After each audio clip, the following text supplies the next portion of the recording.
All right, we are pleased to welcome here to Theater in College Hoops a young, up-and-coming fresh face in the college basketball coaching landscape, a man who has served for the Elite Eight Florida Gators during the 2016-2017 campaign, a man who was part of Dusty May's FAU Owls when he was introduced there as a head coach. And since April 2022, he's the director of operations at Georgia. We got Ben Gonzalez. Go Dogs. Ben, how's it going, man? Going great. Suey, Taylor, appreciate you guys having me on tonight.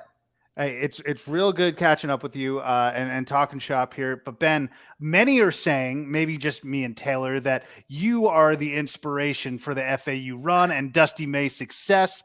Is that the case?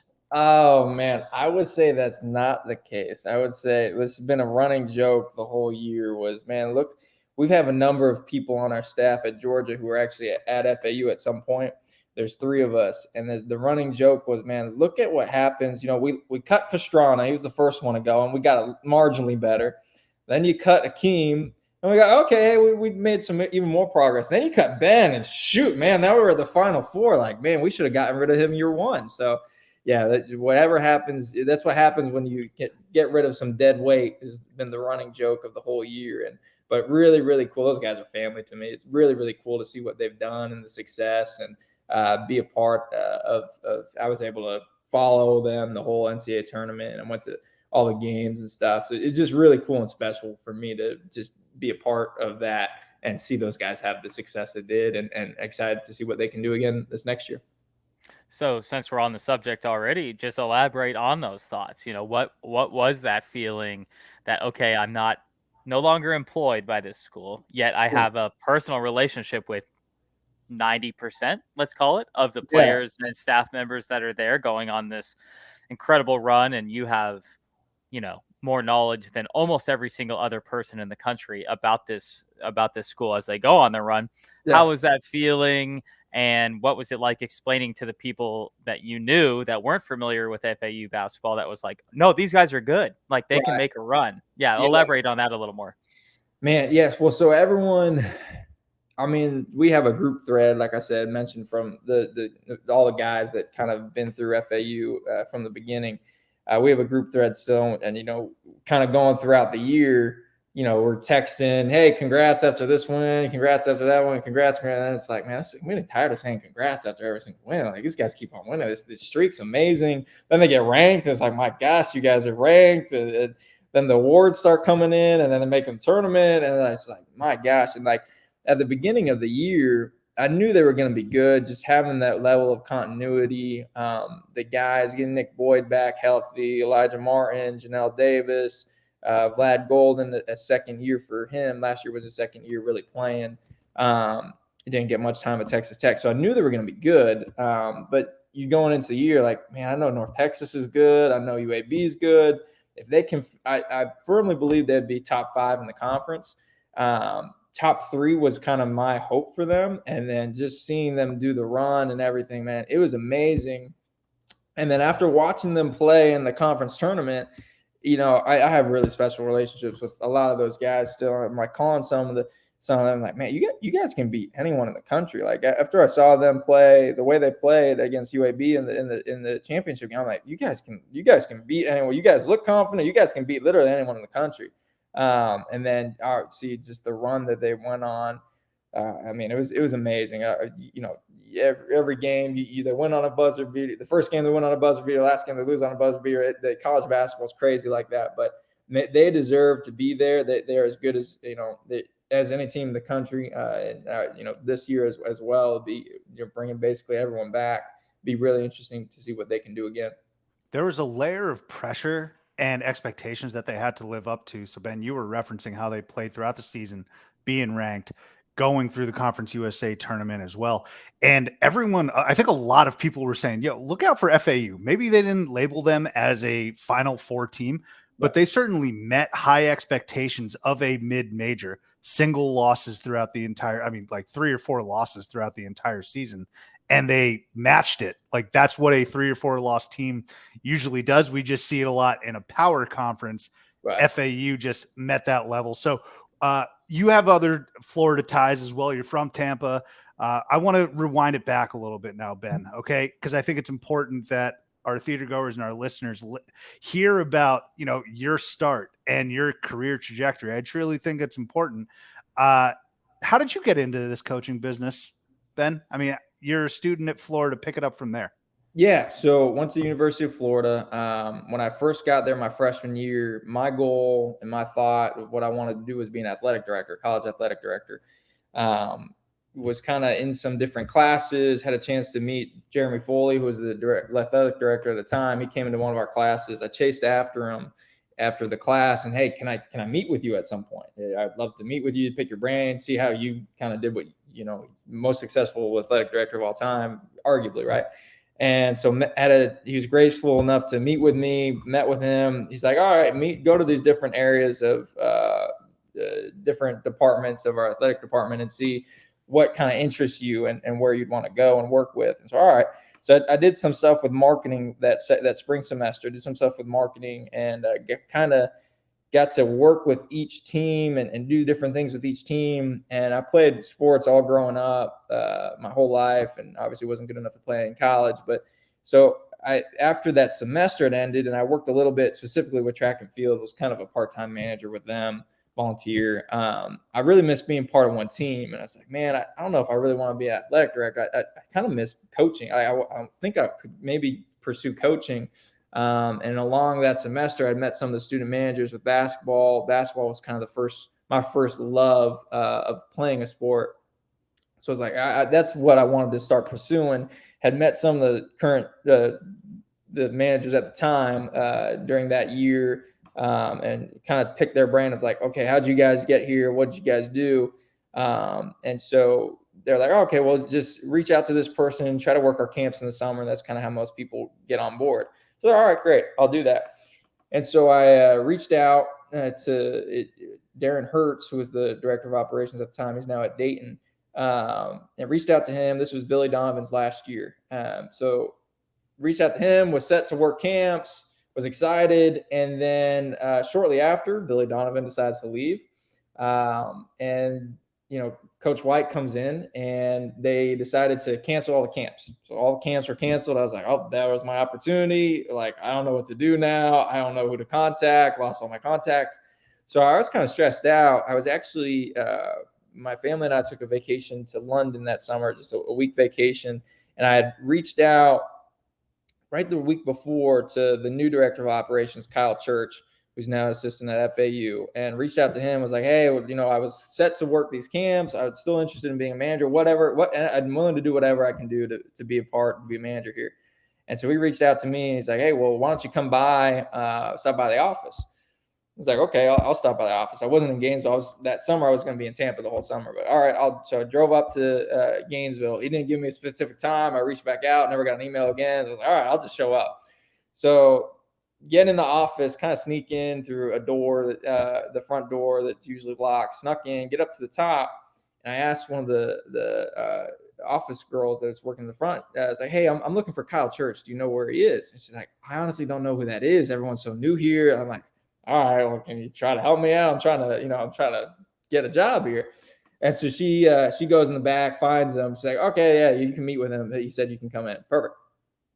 So go sit down, meet with Church, that's what we call him. And he basically is like, yeah, I mean, if we'll stay in touch, we'll let you know what happens.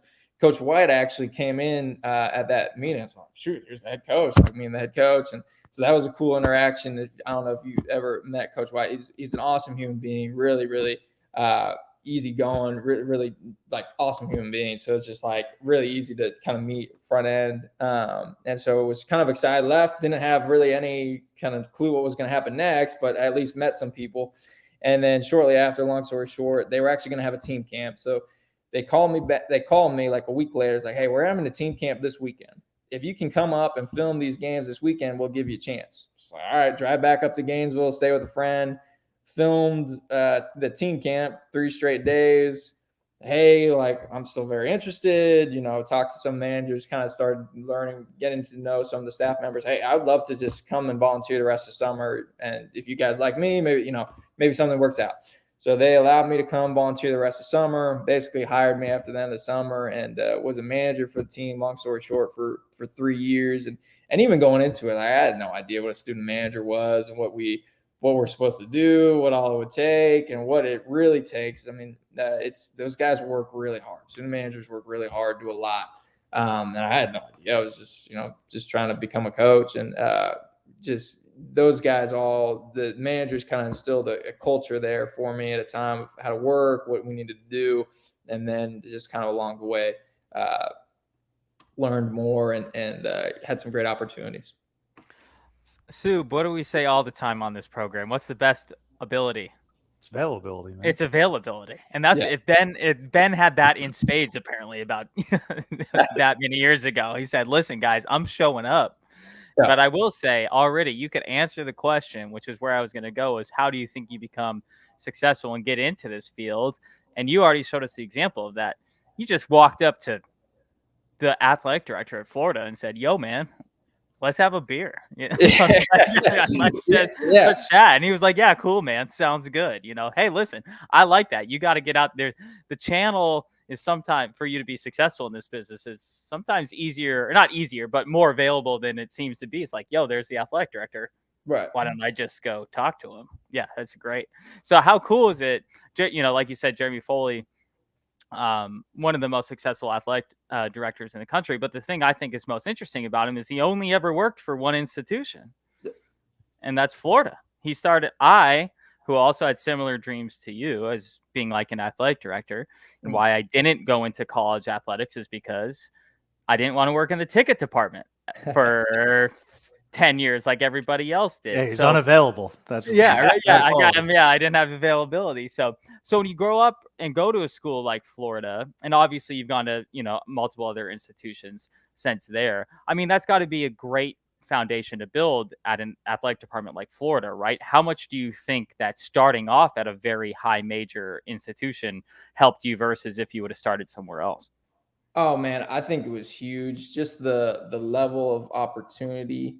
Yeah, I think it was everything for me. Just the level of opportunity. You meet so many people. You have so many more people available to you. Like, the athletic directors coming to a class, like just the opportunities that you get. And then being starting my career, whatever you want to call it, at Florida, just opened the door for the next spot. Cause you're at a high major. Well, while we were there, we had success. The first 3 years we went to Elite Eight, went to the tournament twice. And because, we had that success, well then, Coach Dusty May gets the FAU job. Well, I'm graduating at the same time that's happening with the Masters. And he's like, okay, well, like I need an ops guy. And, we had a relationship, and then let me take Ben, and so being at that high level, high major institute, not that there's a bajillion ways to get in the industry and a bajillion ways to do it, but it was the best decision and best opportunity for me, not being a player, as mentioned before, just open the doors to the next thing and the next thing. I'll tell you what, Ben, for someone as young as you in your position, and we've spoken to a lot of director of ops, assistant coaches, I don't know how many can say that they've served under an Elite Eight coach and also a Final Four head coach. I mean, that's pretty damn good and some incredible connections, Ben. So I promise we're going to get to Georgia in this upcoming season. I promise. But you referenced the Elite Eight run with Florida. And that run is actually, when you take a step back and actually look at it, Taylor, it's one of the most fascinating, fun, entertaining runs of a team. All right, I want to start with Virginia. You held them to 39 points. I don't think people remember that. So I looked at the scoreline and I was like, I mean, this is like what? Not even first half. Like Right. Maybe like the under 16 time out of the second half. The entire game, Virginia had 39 points. Taylor, that was their lowest total of the season. How'd you do it, Ben? Let's start there. Man, just great team defense. We had elite guards, Casey Hill, Chris Chioza, who could really guard. They had, I believe this is the team, if I'm not mistaken, Ty Jerome, a young Ty Jerome, and a young Kyle Guy. And so our guards could really, they were very athletic, very quick, able to kind of move through the screens, the mover blocker offense that they were kind of running at the time. And man, it was just sometimes it's just, I mean, perfect game, perfect setting, guys miss shots. I mean, that definitely comes into all of it. But man, that was a crazy game, and just a fun atmosphere to be a part of. It was in Orlando, Florida. We had a good turnout with fans, and that was kind of another advantage for us. But yeah, it was the elite guard play. I mean, Kavarius Hayes is also a really good rim protector. He's still playing overseas, and so we just had a really good line. We were a really good defensive team that year. That's kind of what became our calling card. Devin Robinson, another person, which is really 6'8", wing, could move his feet, really became a better defender throughout that whole year, and just we were able to hold them the third. Yeah, it was crazy. It was a crazy game. Being able to hold them that low was shot. I mean, Taylor, I'll let you jump in here, but sometimes like first impressions matter. And I'm not saying this is Virginia's first impression, but recently, and again, Ben, I know you're a diplomatic cat. You don't have to laugh or join in on this, but me and Taylor are laughing, yucking it up at Virginia's offensive woes the past like 7 years. I'm like, we may be able to pinpoint. You may have broken them. For now, of course, they won a title, but Right. Yeah. that 39 points, I was just like appalled with that. Yeah. You see, Sue, you loved that game, Sue, but I think you actually liked the next game after that a little more, because despite the fact, well, so Ben, I'm sure you know both of us are Arizona guys, Right. and it softened a little bit, but that was 2017, right? Is when this was happening, right? Yeah. Our Wisconsin wounds were pretty fresh still from multiple back-to-back Elite Eight losses. So I was at a Wisconsin bar with for the next game that you guys played in this tournament, and I was losing my mind, and I think I had to like ask myself to leave when Chiozza hit that shot down the stretch. Because was it Koenig that was still there, wasn't he? Was it who hit was that who hit the go ahead shot? It was the other guard, number 3. Zach Showalter. So let's take a step back here. Sorry, go ahead, Steve. Go ahead, Florida, Wisconsin, sweet, and that's regulation, man. So Chiozza hits this in overtime. So let's talk about regulation. You got Zach Showalter, and a bit of foreshadowing here, Ben. A little bit of a one-legged runner. Hits the three. First of all, question: did you see him do the little belt to Aaron Rodgers on the court? Take us through that end of regulation. Man, well, so that whole game, it's a ride of emotions, right? As you're sitting there, especially as a manager, you're not doing much, right? And so the whole game, I'm feeling pretty good. The whole game we were playing well. Our guys were playing well. Kayvon Allen was having the game of his life. They were struggling. We were playing well defensively again, and feeling great about this. I'm already thinking about, as a manager, I'm thinking about the next game. Elite A, like here we come, and all of a sudden they start coming back. They have this crazy side out play, and Showalter hits that running floater through. Like, that's this crazy shot. You go now, you're kind of winning the whole game. The whole team, you had all the momentum. You lose all the momentum. That the crowd that day, Wisconsin travels. The Wisconsin fans travel, and it was crazy loud. I would say it was probably. Where was that game? It was in Madison Square Garden. I would say, man, it was probably 70-30, maybe even more Wisconsin fans, I want to say. It was so loud. Aaron Rodgers is there. We could all see he was sitting not courtside, but like second row. So you saw him. You knew he was there. And so it was a crazy feeling. And then, overtime started off poorly for us. We weren't – I don't remember the exact – details, but we had they took a little lead. They were about to go up big time, and then Canyon Barry of all people has this crazy chase down block that kind of got our juices. Like, if they make that layup, the dunk, we probably lose. They had all the momentum. They would have gone up maybe 7 at that point. And we come back, and the play with Chiozza, like, you see him, and you see Cheese is so fast, and you see him get a running start and get the ball with a running start. Like, all right, like he's going to get a shot off. He kind of had a clear path.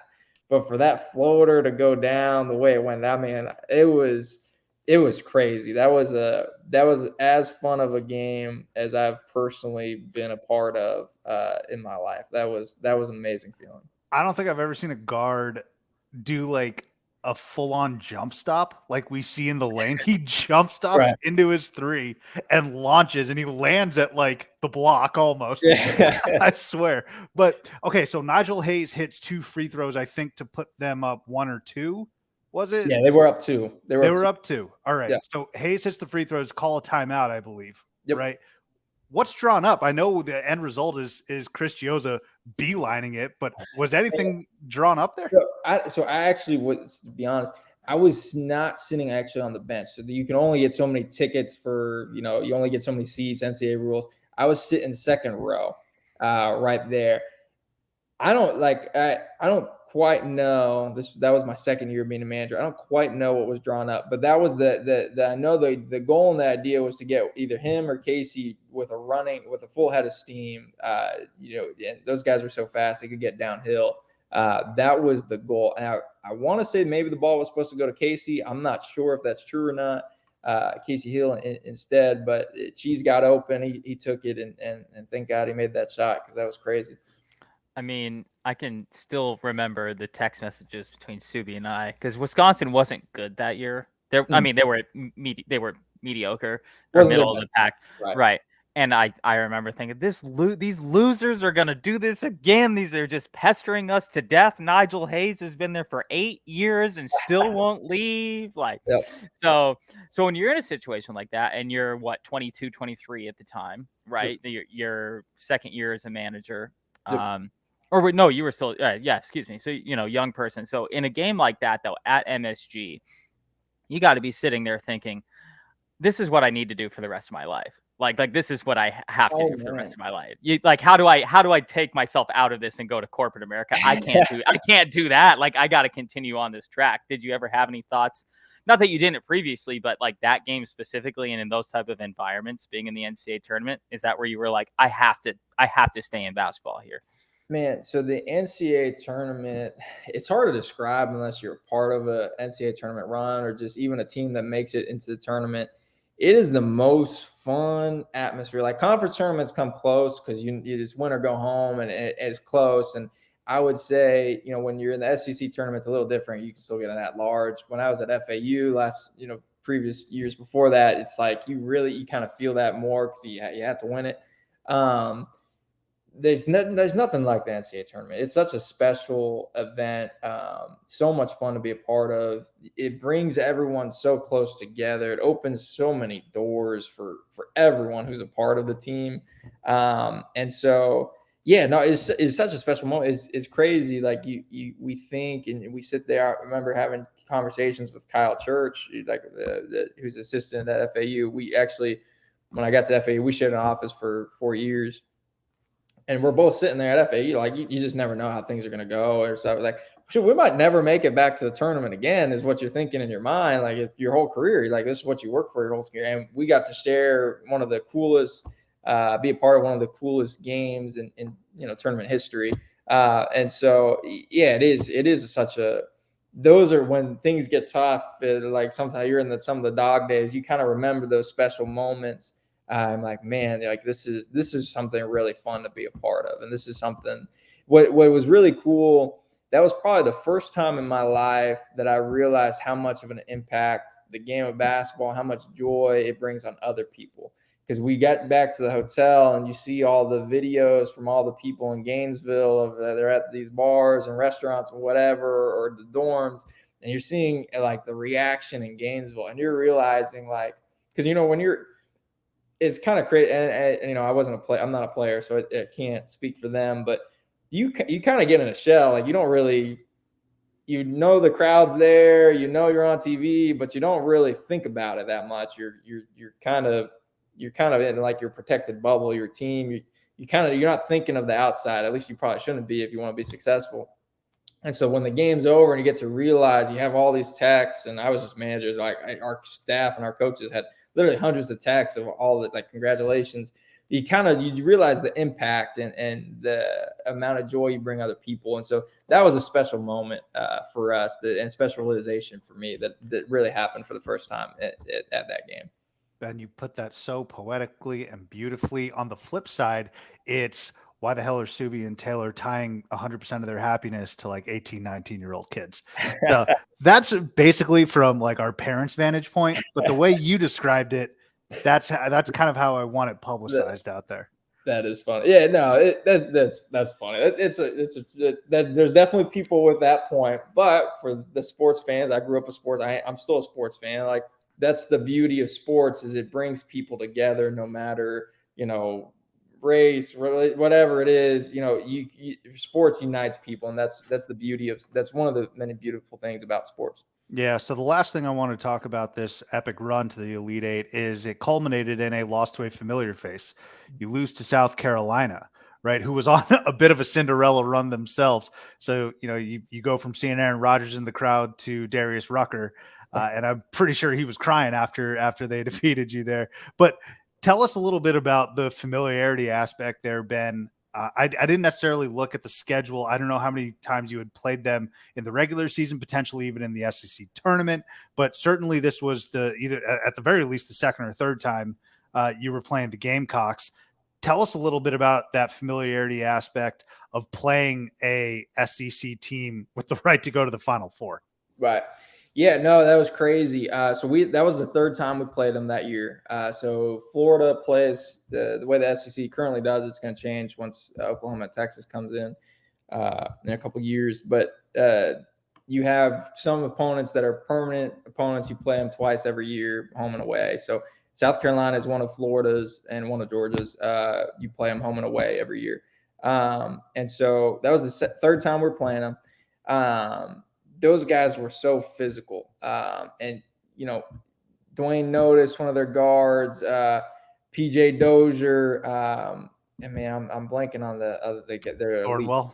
Yeah, they were so physical in the way they played, and Silva and the center, and they had another center who was really good too, Kotsar, and so those guys were so physical, and so you knew what was coming the whole game. That hand checks the whole game. Like, our guards got to play through it. And one of the things, and I'm not making excuses or anything, but so South Carolina played Baylor, blew Baylor out, and they had the early game in our session. The way these things work, there's sessions. So there's first game, second game of the Sweet 16 in New York City. They had the first game. We tipped probably 30 minutes after their game ended. I forget the exact time, but I think we probably tipped around 8 p.m., something around that. Our guys didn't go to bed until probably 2, 3 a.m. By the time we got back to the hotel, get all the laundry, kind of calmed everyone down, probably 2, 3 a.m. that our guys are going to bed. And then we played that game so that was Friday night. We played that game on Sunday, I believe around 2 p.m. So South Carolina has like hours of, recovery time, hours of, of stuff that our guys, had, they're on their phones till, 3 a.m. We collect phones and stuff, but still like those guys are so juiced. So it was just, I'm not making an excuse, but that was something that you learn. It's just for coaching, the things you think about in the future of next time in that situation, what would we do differently? How would we change, and different stuff. And so, but yeah, preparing for that game, obviously both teams are very familiar. We kind of already have game plans for them. We know what they're going to do. They know what we're going to do. So it just kind of, it makes those games, more difficult, and it comes down to, just like anything other game, the kind of execution, and we didn't execute as well as South Carolina did. And those guys were on a great run of themselves. And then they were the better team on that day. Yeah, I went to that Final Four that year because it was here in Phoenix, and South Carolina, at least day one, was the regular person's favorite, of who everyone was rooting for there, because I believe they played Gonzaga in the first round there, and I'm personally not a Gonzaga guy, so everybody in the crowd was definitely pro South Carolina. So I guess kind of similar question, and not to beat a dead horse in reverse here, but okay, so now you lose that game, right? You just had the highest of highs. Now you had the lowest of lows, so to speak, in the same situation. does that then also make you say, hey, like, we got to figure out, I got to stay here. This is what I got to do for as long as possible so I can reach that pinnacle of this venture that we're on? Yeah, definitely. I mean, everything, you move on so fast, and the coach, like, you just have to. That's kind of how it works. I remember we're like getting, we're all, kind of devastated. You get back on, since it was not, we knew we were leaving no matter what, so we were headed straight to the airport after the game. And I'm on the bus, and our ADs are on the bus, staff's on the bus, and they're already talking about, okay, what can we do next year? Where can we go recruiting? Where can we go? Who can we go see? And this is absolutely. I'm like sitting here devastated, and like, oh, like, what was me? And like, these guys are ready. Like, this just shows you what these coaches go through. Like, on to the next thing. How can we get better? Like, what can we do? How can we get back here? And so that was kind of an eye-opening thing for me, is just like, okay, like, in our profession, we can never be prisoners of the moment, right? That's what, especially like different conferences you play at different times, like, and then COVID was even more interesting. In the Conference USA, we played back-to-back, the same team back-to-back days, but it didn't matter if you won that game, you lost that game, it's on to the next, because it's the next game, it's the next recruit, it's the next, next season.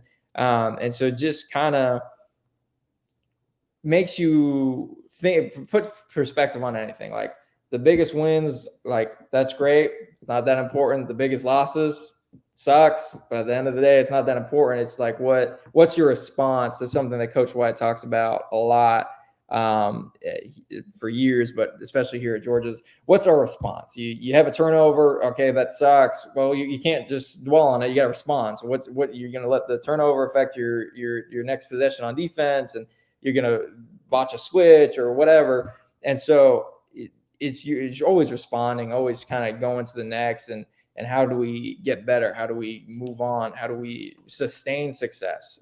And so that kind of was something that I learned quickly from that experience. Was like, all right, on to the next. It's not what was me, is how can we get better? How can we get back? How can we reload? You just mentioned, how can you get back? It's nearing 10 years now, Ben, since the Dogs have been to the dance. So I want to shift focus now to your current team in Georgia.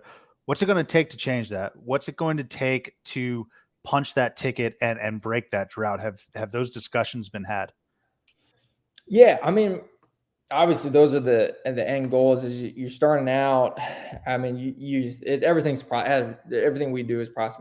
Most coaches, process oriented. So, this year we have nine new guys again. So the transfer portal, everything's changed obviously a lot the last couple of years. So we have consistent change, right, with players. And so this summer we had the blessed with the opportunity to go on a foreign tour. We were able to play 3 games over in Italy. And what that enabled us to do is, especially in the summer, you're really limited with practice times and stuff, typically in a typical summer. So that enabled us to have like 10 real practices, which not only enables us to start implementing some things, but seeing what we're good at, seeing what we're bad at, seeing what we need to change, seeing what our personnel, especially as we have so many new players, what our strengths, what our weaknesses potentially could and can and won't be. And so playing those 3 games really gave us the opportunity to kind of see our guys in action, do all the kind of the things what I just said, but also kind of bond and let these guys, see who plays well with each other, and stuff like that. So, yeah, what's it going to take to kind of get to your question is shoot, it's going to take a lot of consistency. We're going to take a lot of responding to adversity. We have a tough schedule to start. We'll have some big games. We're playing at Oregon and in Vegas to open the season up. We'll have Wake Forest at home the next game after that. Then shortly after we go to the Bahamas and Kansas. Well, our first game there is Miami, but Kansas State and Providence are also in that tournament in the Bahamas. So we're going to have definitely some big opportunities to get some quad 1, quad 2 games, wins under our belt. But those are also opportunities. You're playing. We got a new team. We got 4 freshmen. Like, also opportunities to shoot. Like, it's going to be tough at first. Like, well, how are these guys going to respond? Are they going to let if I'm not playing these first couple games or whatever the situation, or if we lose one of these first games, like how are we going to respond to that? And so how do we get guys to buy in to what our system is? How do we get everyone to kind of come together? Because you got to still have guys for this is their last year. How do you get so many moving pieces at so many different in today's world with NIL and so many different people with so many different opinions and things that they want to do and things on their mind? How do you get them all to come together with a common goal of getting to the NCAA tournament and maxing out as a team? That's something that Coach White we'll talk about a lot. And that's our goal each year is to max out at the team. Whether that's going to be in the NCAA tournament, that's our goal, that's our dream. But how can we max out as a team? And if whatever that maxing out is, that's where we want to get to. That's the level we want to get to as a team.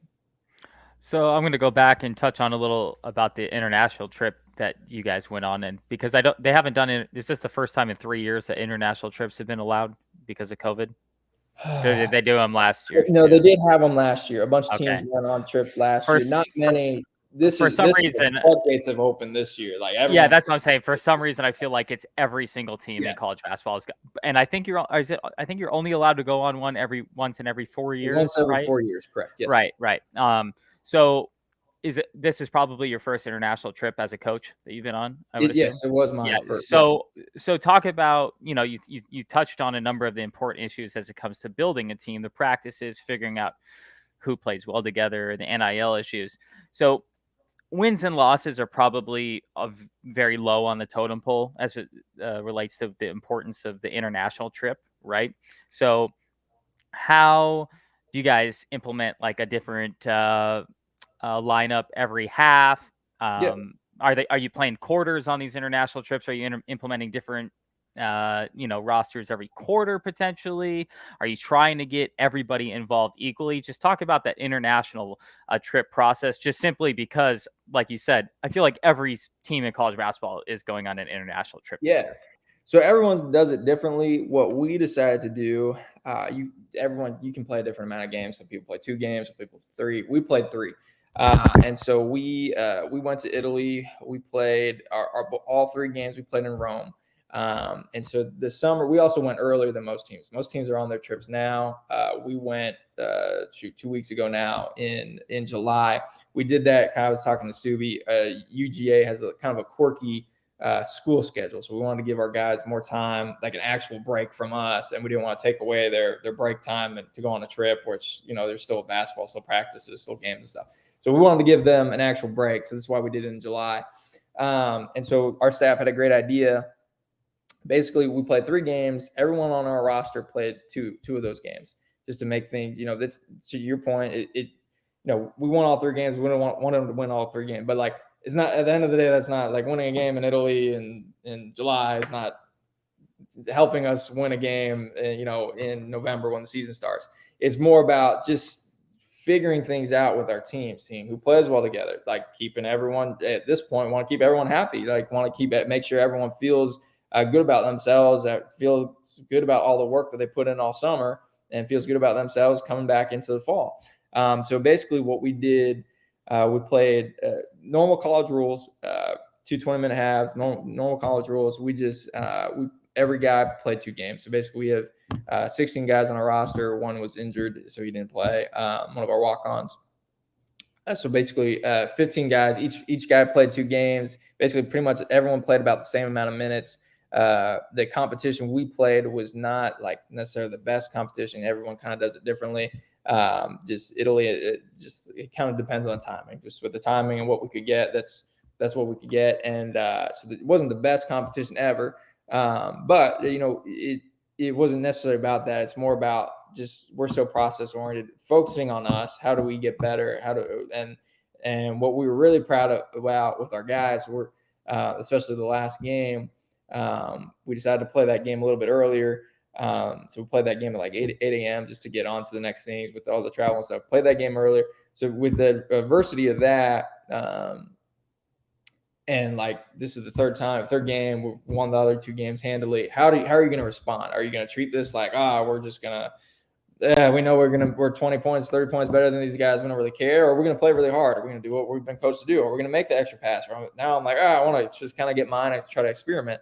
And so we're really proud about our guys. That last game really took it to heart of being good teammates, making the extra passes, doing what the coaches have asked them to do. And so that last game that we ended up playing really left a positive taste in our mouths as a staff and hopefully all the guys as a whole with the trajectory of our team and where everyone's at. Common theme again. How are you going to respond? Right. That's what Coach White. That's how I should have reached out to you, Ben, actually. Give you my whole spiel like, hey, do you want to come onto the program? End the line. How are you going to respond? Yes or no, Ben? What are you going to give me? Let's talk a little personnel now. All right. Let's talk a little Georgia personnel. RJ Melendez, transfer. You had mentioned some transfers. Huge transfer name coming over from the Illini. I'm here in Chicago.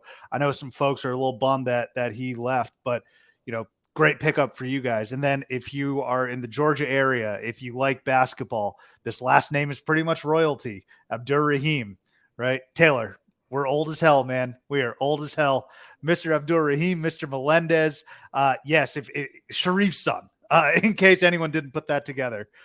Tell us what you're getting with these two players, because I think I'm most excited about these two guys for the Bulldogs next year. Yeah. So, Melendez, like you said, transferred from Illinois. He had a great summer. Hard worker, took some leadership on the court, wasn't afraid, especially with these new teams and everyone, like one of those guys who wasn't afraid to speak up and try to get guys, try to lead. And so that was exciting to see.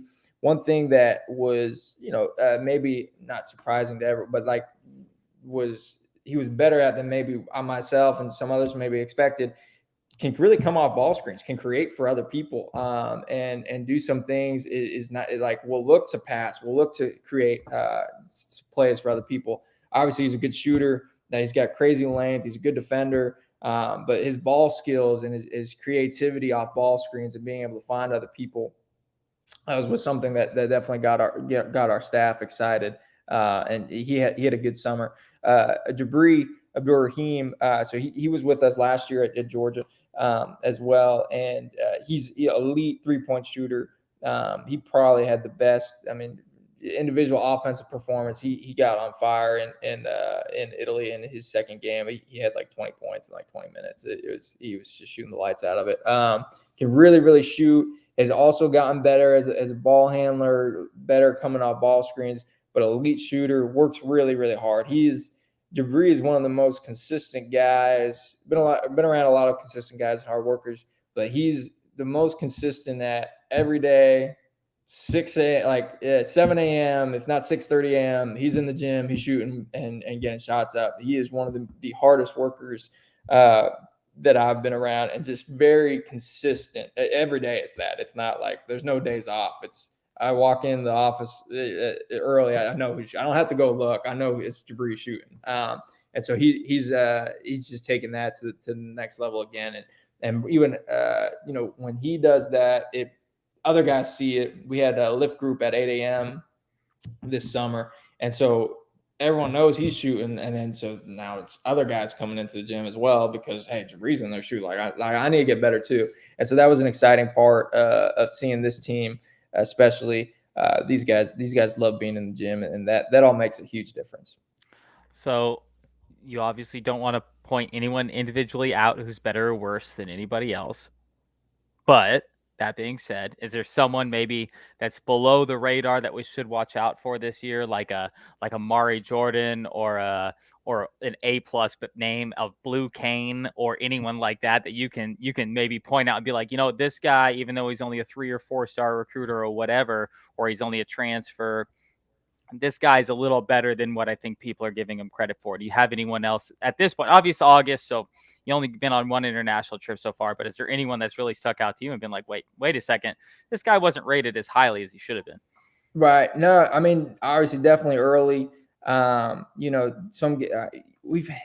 hard to single out one guy. We've had lots of guys that have been very impressive. Noah Thomason from transfer from Niagara.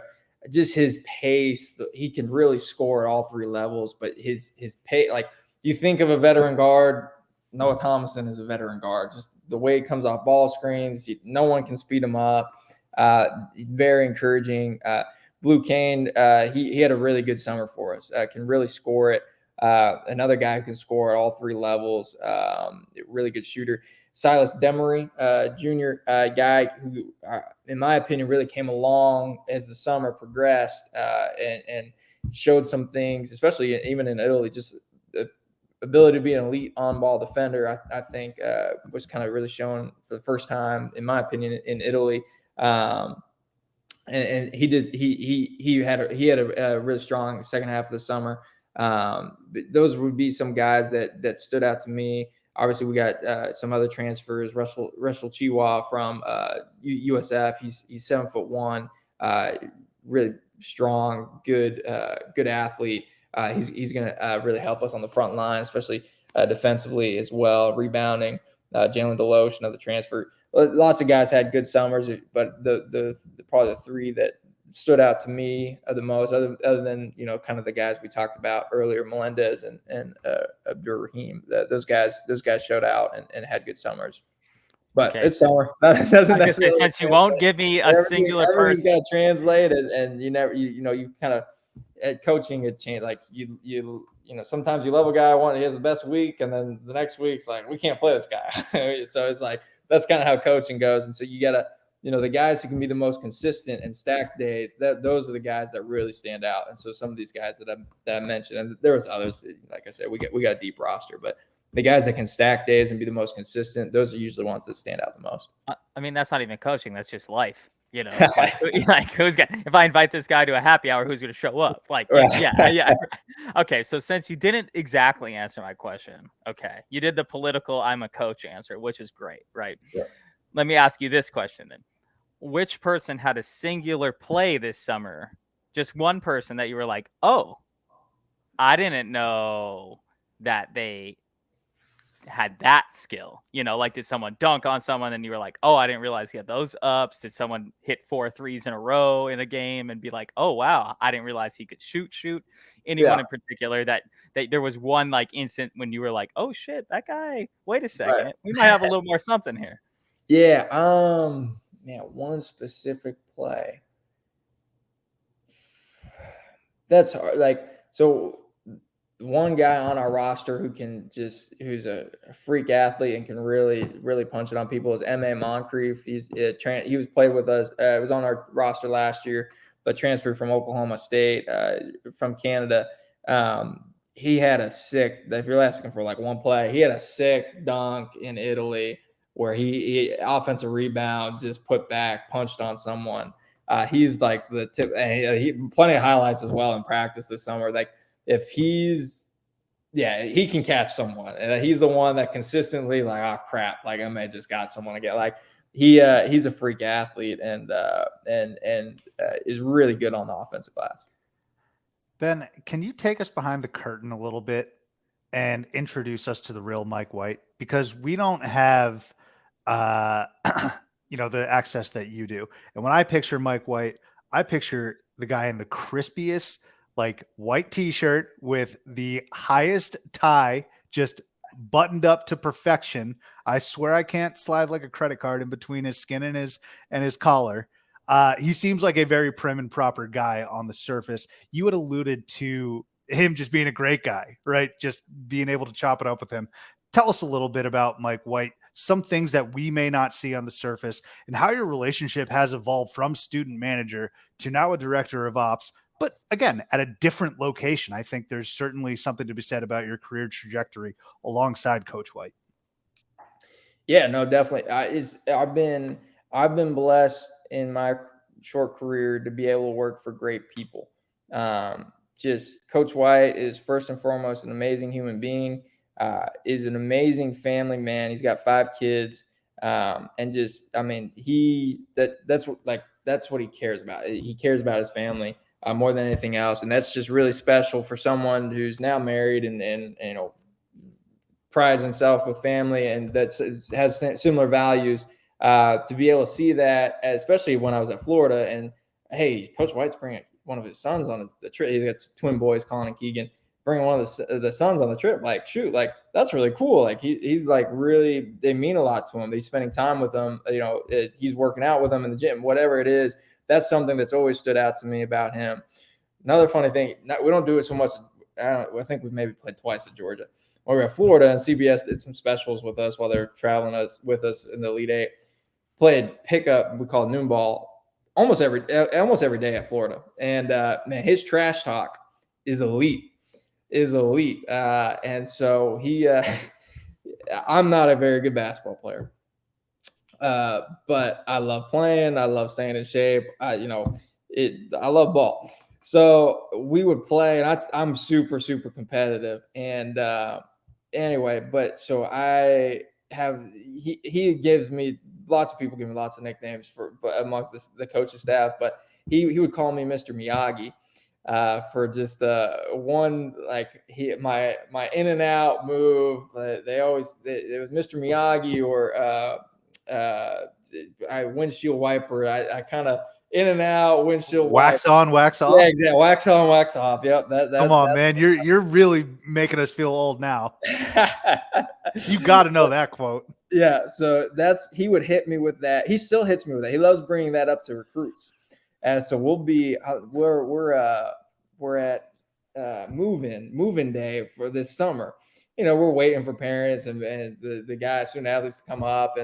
And so he just loves bringing those stories up. Like, oh man, remember Ben, like when we used to play pickup? And so he's telling like Blue Cane's parents like how bad I am at basketball.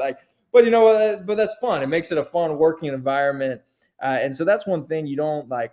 To your point, when you see him on interviews and you see him, he's very. Every coach is political, but he's very like straight to the point, kind of get in, get out. You don't really get to see his personality. He's got an amazing personality. He's extremely fun to be around, jokes all the time. Obviously he's very serious when he needs to be, but that's something you don't see is just like, one is, the family values are so important to him. And then two is like, man, he loves making jokes. He loves, he'll go at anyone in the office with a joke or a nickname or something like, and it's fun to be around. It makes your atmosphere, your work atmosphere, something fun to come to every day. And it also makes it, bonds our staff closer together. So similar question, but not about the coaches that you've worked with, because you've said, multiple times that you've been so lucky to work with such wonderful people in your career so far. How cool has it been to stay in the same region that you grew up in so far throughout your career, especially with someone like Mike White, who has spent pretty much his entire career and entire life, not only going to school at Ole Miss, but essentially in the South. How cool has it been to like stick in the same region? And does that make you feel like you can better relate to the players, to the student athletes, and to all the coaches? Just talk about the importance of being in your kind of home area throughout your career so far. Yeah, no, I mean, it's a blessing. My parents still live in Tampa. It's a blessing more so for me and just being around family and still, because not everyone gets that. A lot of coaches have to travel around a lot. Luckily, I know, I was in Gainesville, I was in Boca Raton, and now in Georgia, all still drivable for my parents. And so that's the main thing. It is really cool for me personally because of the trajectory and the people I've worked with, a lot of the same people, and that's special because coaching, man, you're with these, you want to be with good people because you're with everyone for a lot of time. You're on the road, you're in the office for hours, you have games, like you're around each other so much that if you're not with people that you like, or if you're not with people that you get along with, you could easily be miserable. And I've been so lucky and blessed to be around great people and so many familiar faces from my time at UF originally to when I went to FAU, now to here at Georgia. I've worked with multiple people for several years. And it's really cool being able to be back with Coach White. You hit on it a little bit about how the roles change from being a manager to now being an ops. And it does change. I think it is still adjusting a little bit for me because, you're a manager, you at least my personality, I never want to be in the spotlight. I don't ever want to watch, just only speak if you're spoken to was kind of always like how I was kind of just taught in my parents, just kind of my upbringing, right? My personality. And so now to, well, shoot, like, if I don't ask this question to coach, even though I know he probably doesn't want to answer this question, like this is something that needs to be asked. So like I have to do my job and now ask a question that, that maybe everyone like doesn't want to hear it, but it's important at the end of the day. And that's our roles as director of operations, is to ask the questions that maybe no one wants to answer, but in the end of the day, it needs to be asked in order for the team to be able to perform and everything to roll and be a smooth operation. So that has been one thing that's been a little bit interesting is just the level of, going from, and Coach White was always one of those very personable, like at Florida, like you would have conversations with you, but it goes from here, I'm having a, hey, how's it going? How you doing? Kind of short conversation to now, okay, now, hey, Coach, I need you to do this because if this doesn't get done, then X, Y, Z, like nothing. So like that's been a little bit of different, because a lot of times in director of operations, you're kind of herding cats, man. Like everyone's running in different areas. It's like, no, like let me pull the reins back in. We got to do this so we can like actually, And so that's something that's been, I'm still learning it, to be honest, but been something that's been unique of switching from just being a manager, and did the same thing at FAU.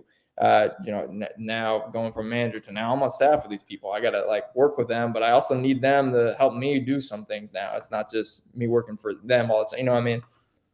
There's that reciprocation, really, Ben. And, you're obviously doing a marvelous job. I can tell in this hour interview that we've done, but obviously from Coach White's words on you also. So keep up the great work. But Ben, what we're going to do now, just have a little fun, have some quick hitters. Okay. First and foremost, tell us about your work in Liberia. I thought that was really interesting. Yeah. Oh man, that is one of the coolest things I've been able to do in my life. So there's an organization. It's now called Uncommon Sports Group. It used to be called Managers on a Mission.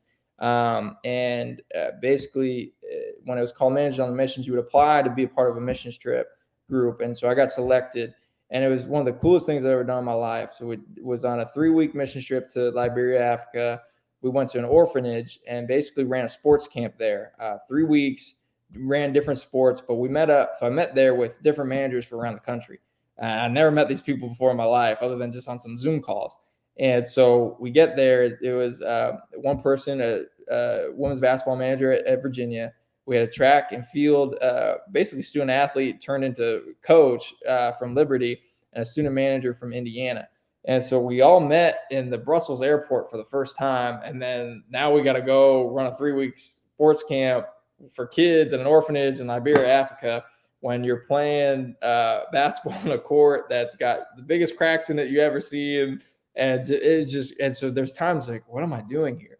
But then it was such a rewarding, I've never spent a long amount of time around orphans. So it was just really cool. I mean, it just really opened my heart. Was such a blessing. We did devotions with the kids. We had different age groups. You got to do devotions with each group, and small Bible studies with them. And so that was awesome, being able to use my faith and being able to share my faith, and then do it along with sports and with other great people who are all kind of climbing the ladder in their own ways, and people that I'm still close with. And so that was an amazing trip. That's something I'll never forget. One of the, probably still to this day, the coolest thing I've done in my life. Yeah. Incredible work there, Ben. I mean, look, I joke, but I'm also being serious when I say what you may lack in basketball, you certainly make up for it tenfold in philanthropic endeavors. Okay. Like that's a really, really neat trip that you took, and I'm glad you're able to share it. I'm going to pivot hard now, though, to a little bit more humorous item. Do you know who this person is? Have you ever seen this clip, Ben?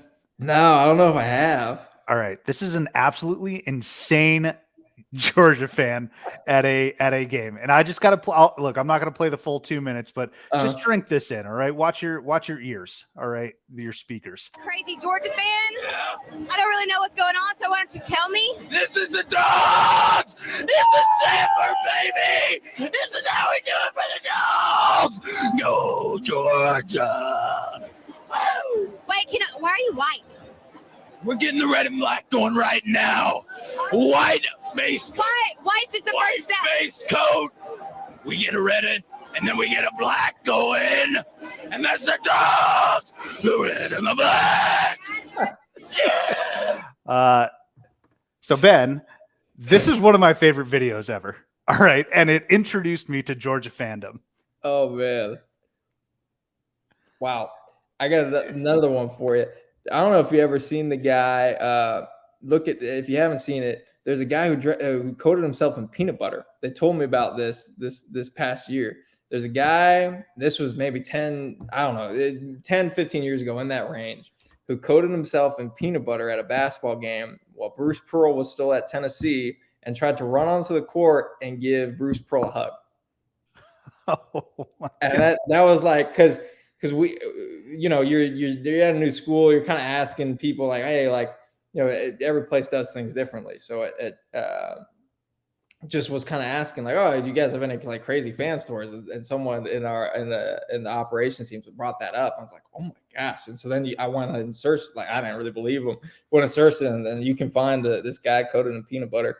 It's crazy, disgusting. But no, we have great fans here. The students really get after it. Really, we're switching. One thing we're excited about as a staff, as a program, we're switching where the students where our bench is, and moving kind of in a different area. One thing that Coach White wanted to do, obviously he'd been playing against Georgia for years. One thing that he had asked when we got here was, hey, can we switch up the student section? Can we get them lower? Can we get them moving into a better spot? And so we're really excited to see how that engages our students more, and then also gives a better atmosphere in the game, but also, hopefully, impairs our opponents a little bit more this year. But we have great students, fan support here, and fan support in general. But yeah, people get after it here. It's funny, and the barking. So obviously I went to the University of Florida. Like I've been to Athens twice, but I didn't realize people actually like barked and did the whole. I didn't realize that was a thing. So we go to the first football game, and they do this cheer, and then when for the kickoff, it's like, oh, and then they say something, and then people start barking at the end. I was just like, my wife went to the first game. She's like, what are people doing? Like, this is like scary. It's like, but it's cool. Like, they have some really cool traditions here, and it was cool to be a part of, and really fun to wear the red and black now. I love it. Yeah. Well, hey, Taylor, our good friend of the program, actually, Mike Burgomaster, just got promoted from director of ops to assistant coach over at Auburn. We're going to have to ask him about that Pearl story, because I know I'm assuming that was when Pearl was at Tennessee, but I'm sure. You should ask him. Burgomaster, he's a good dude, man. He's a great dude. I know him a little bit just from this past year, but yeah, you should ask him to see if Bruce Pearl remembers that, or like how close he got. It's just crazy. Like, yeah, look up the picture. It's crazy. Well, hey, it just means more. It just means more. Exactly. The SEC, baby.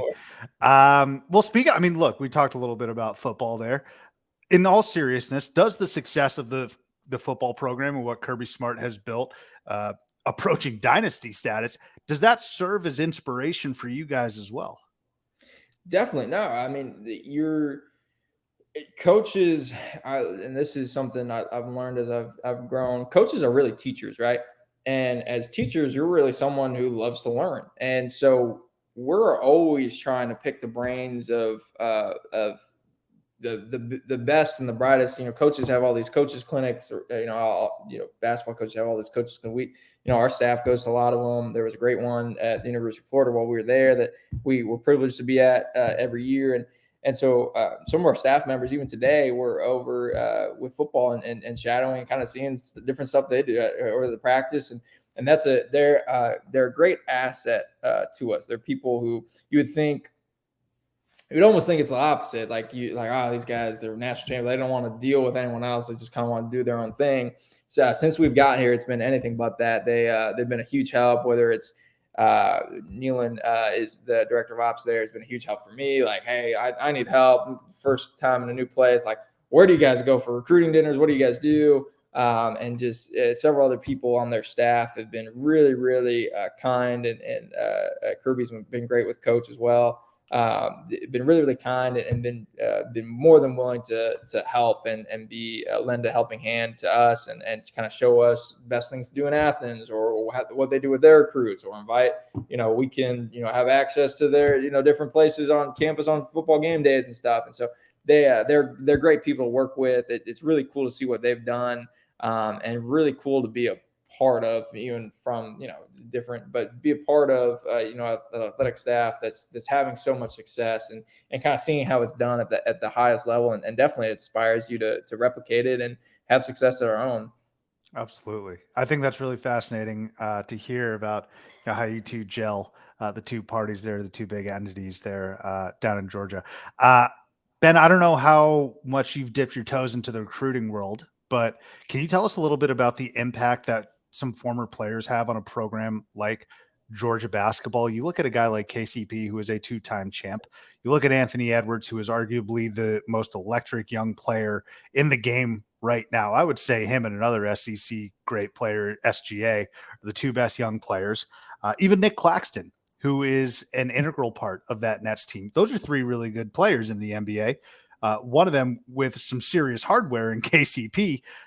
Tell us a little bit about the impact that some of those names play in what you're trying to do. Oh no, definitely. Like those guys. So we have some former players on staff. So Charles Mann, SEC great, is on staff. Kenny Gaines, another SEC great, another Georgia great, on staff here with us. And so having that on staff, first off, and I'll get to those guys as well, just helps relate, because both Charles and Kenny were Georgia kids. Grew up and born and raised in Georgia, grew up Georgia kids, and went to school at Georgia. So having those guys on staff is a big help, because it's like, man, it shows the local kids not only like, hey, this is a great place to be. Like, you can be like this, you can make a name for yourself at Georgia. You can make your the city that is proud, right, of being a homegrown kid and coming here. And obviously KCP, he's been on campus a couple times since this past year, or the last year. Hasn't made it back since obviously they had a deep finals run, and he's been busy. But he was on campus with us last year. Was at our camp, was able to speak with our guys. And that's just leaves such a lasting impact. If anytime you can have guys like JJ Frazier have come and spoken at practice. Deontay Mayton was just in the building 2 weeks ago. Just having guys like that around the program, having the backs of the program is something that's definitely huge and necessary. And then Anthony Edwards hasn't been necessarily around, but he was at a football game. He was at the Oregon kickoff game last year for football. And so our staff was able to get around him, and just having someone like Charles on our staff has connections with all those guys, being a former player. And so all those guys have been great. Nick Claxton, his father, was my first day on the job, was in our offices talking to Coach White, talking about recruiting. How can we help? And that's the beauty of it, is everyone wants to help, right? Everyone wants to see, the University of Georgia basketball get to a tournament. Everyone wants to see a sustained success here. And so that's what's been really exciting, is all these people want to help. Even a guy like Anthony Edwards, who, was only at school here for a year. Like, you just never know how things did. Did he have a good time here? What's the relationship like? And all these people want to help. All of these people have a lot of pride in the University of Georgia.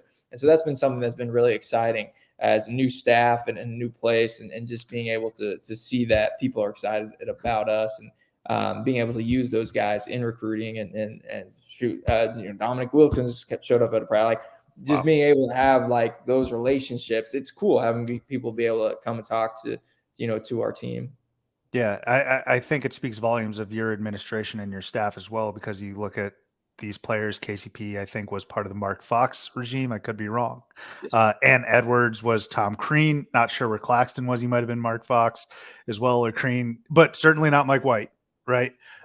Is what I'm getting at. And they got this new guy here, I think year two heading into year 2 here. Exactly. Yep. And so I think it's really neat how everyone's rallying around the program right now, and obviously wishing you the best of luck. Ben, I'm going to get you out of here on these last two questions, I promise. You mentioned you're from Tampa Bay. Are you, all Tampa Bay sports fans?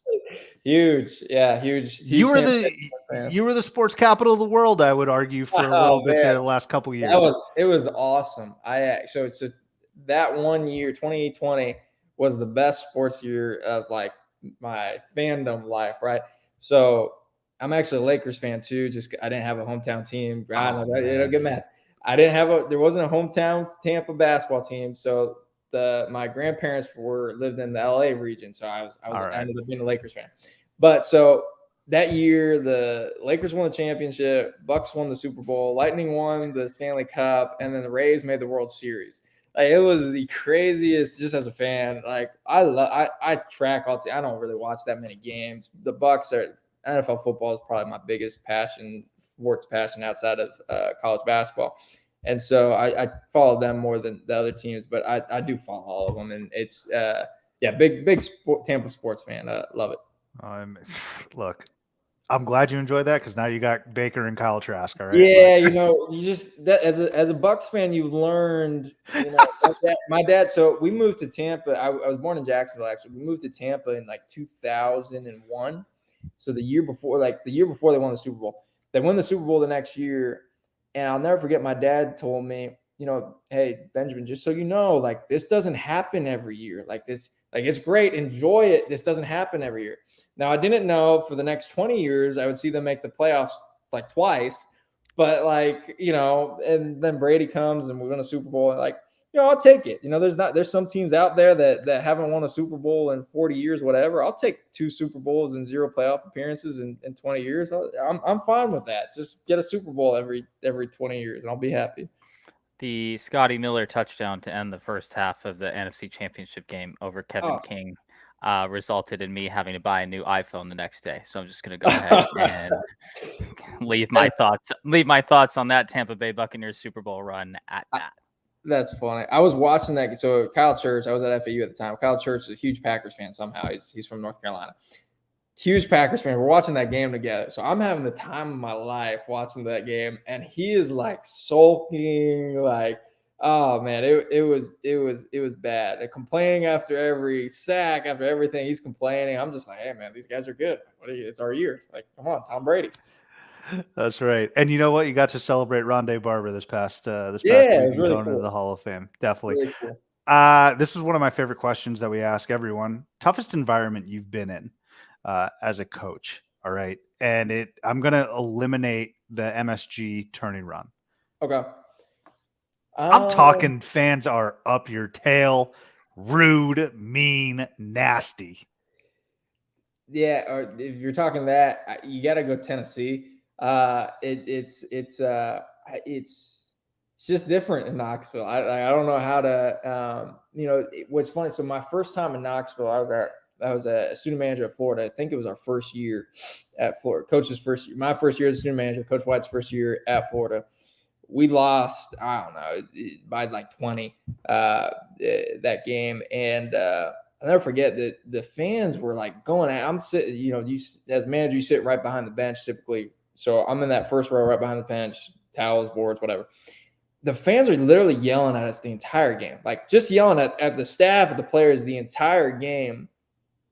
And just saying like some borderline stuff, like dude, like come on, we're down by 20, like dude, like it's like you guys will want to get like congratulations, but then at the end of the game, he's like, hey, great job, guys. Like, he was the most polite human being. As soon as the game ended, he's like, hey, great job, guys. Like, good luck to you guys the rest of the season. Safe travels home. All this stuff. I'm like, where did this come from? Like, you were just like a borderline, like really rude person for the entire game, and now all of a sudden, like. Now it's like, oh, yeah, I'm in the South and Southern hospitality, and let me be nice to you. And again, like, huh? But, yeah, Tennessee is definitely that I would say. I mean, there's plenty of tough environments in the SEC. Arkansas is a crazy environment. Kentucky, obviously, is a crazy environment. But Tennessee is for, like, rude and whatever you want to call it, that's probably the place. There are a lot of very, very, very tough Tennessee fans on Twitter. I don't know if they would be similar in person, but there's a lot of Twitter fingers there in the Knoxville community. I've noticed that. Yeah, no, they get after it. It's crazy. Yeah, look, I know Vols fans especially don't like Florida that much. So I mean, you got that blue on, you got that shade of orange. Yeah. Yeah, I'm sure you're an easy target. Ben, this has been amazing. We've had a blast. Thank you so much for sharing some stories in this time. I'm going to get you out of here on this. We call it Bring Them Up on Stage, okay? Is there anyone that you know in the college basketball landscape that you think we should reach out to, have them on here to Theater and College Hoops, and share some stories as you were so kind to do? Yeah, I will. The name I'll give you is another BG. the original BG. His name's Brandon Gilbert. He's actually, I don't know what his title is, special assistant to head coach now maybe at FAU. Great guy. He was also a managed GA at Florida before me, so he's with Donovan. Has the 3 Elite Eights in a row. He's a part of all that. So that'd be the name. He's not going to want to do it, but if you can get him on, that guy has some. He's a great storyteller. He's not a spotlight guy, but he's a great storyteller. Awesome human being, awesome friend. He'd be great, especially with some stories from this past year from FAU. I love it. Ben, I'm going to reach out to him. Hopefully he has an email address to reach out to. If not, I will probably tug on your shoulder, Ben, and be like, how can I get in contact with him? I'm going to clip you saying, get him on. All right. So it's not just me BSing. It's you throwing him under the bus, and then we'll take it from there. Good. Yeah. He'll hate me for it, but it'll be good for him. Ben Gonzalez, thank you so much for taking the time. This was a real treat. Best of luck this upcoming season. We will be watching the Dawgs. Excited to see what year 2 holds, and enjoy the rest of the offseason. Thank you again. Perfect. Subi, Taylor, appreciate you guys. Thank you.